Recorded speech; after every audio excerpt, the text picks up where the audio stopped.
क्या वास्तविकता में भगवान कृष्ण और भगवान राम इस धरती पर थे? और कई लोग तो ये कहते हैं कि इसके साक्ष्य क्या है, कब थे? देखिए, मुझे ये नहीं समझ में आता कि इस तरीके के व्यर्थ के प्रश्नों का औचित्य क्या है। क्यों आप इस तरीके के प्रश्न पूछते हैं?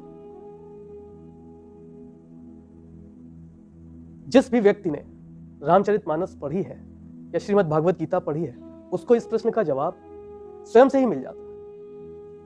और वो थे, इस बात का क्या मतलब? वो भगवान है, शाश्वत है। वो थे नहीं, वो हैं, वो आज भी हैं।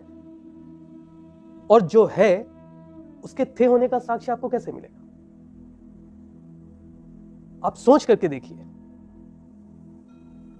वो एक सार्वभौमिक सत्ता है जिसने आपको संदेश दिया कि मानव जीवन कैसा होना चाहिए। भगवान राम ने हर स्वरूप का, चाहे वो आदर्श पुत्र हो, आदर्श पिता हो, आदर्श राजा हो, आदर्श पति हो, उसने आपको एक संदेश दिया।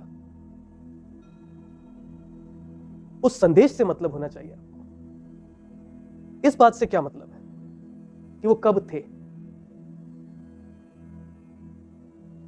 क्या आपने उनके किसी भी आदर्श व्यक्तित्व के जो पक्ष हैं उनको अपने जीवन में उतारा है?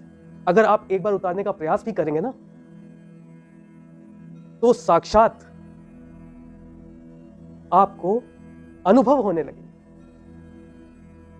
भगवान कृष्ण ने जीवन के हर पक्ष में हर समस्या का समाधान आपको दिया है। उस समाधान को अपने व्यक्तित्व में लेकर के आइए ना। और इतना बड़ा व्यक्तित्व, चाहे वो ईश्वर के रूप में भगवान राम का हो या भगवान कृष्ण का हो, किसी का भी हो, ये सब तो समय के परे के व्यक्तित्व है ना। इनको आप समय की सीमा में कैसे बांध सकते हैं? और जिस समय ये थे, आपको मालूम है, अगर आपको इस बात का साक्ष्य मिल जाए ना कि वो उस समय थे, तो फिर आप कहोगे कि इसका क्या साक्ष्य है कि जो आप साक्ष्य दे रहे हैं वो साक्ष्य सत्य है? तो ये तो अंतहीन बहस है ना। सोचना तो आपको यह चाहिए कि आपका मस्तिष्क किस दिशा में चल रहा। क्या आपका मस्तिष्क इतना कमजोर हो गया है कि आप ईश्वर की सार्वभौमिक सत्ता पर प्रश्न चिन्ह लगा? क्यों उस ईश्वर को समय सीमा में बांध रहे हैं जो समय सीमा के भी परे है? हां, उस ईश्वर की भौतिक अवस्था की एक समय सीमा थी, जिस समय उसने एक भौतिक शरीर को धारण किया, संदेश दिया, और उसकी वाणी, उसका संदेश आज भी उतना ही उपयोगी है। इस बात को समझिए ना। निश्चित रूप से भगवान राम थे, निश्चित रूप से भगवान कृष्ण थे।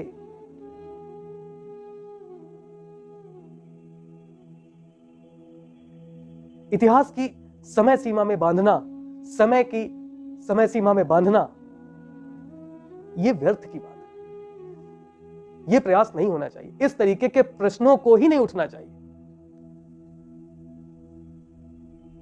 ये प्रश्न व्यर्थ हैं। उस आदर्श को अपने जीवन में उतारिए, अपने जीवन को सार्थक बनाइए। इसी में समाज की, मानवता की और ईश्वरत्व की विजय है। व्यर्थ प्रलाप, इसका कोई अर्थ नहीं है। और जीवन में एक क्षण आता जरूर है जब आप ईश्वर को मानते हैं, जब आपका स्वयं का पुत्र हो तो वो राम जैसा होना चाहिए।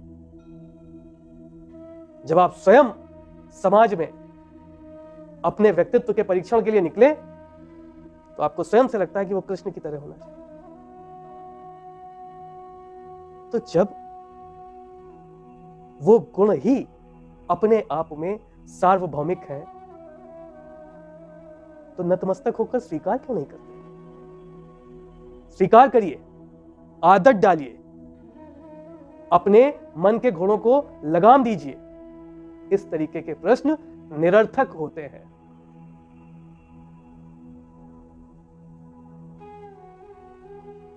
मानव जीवन को सार्थकता की ओर ले जाइए। ठीक है?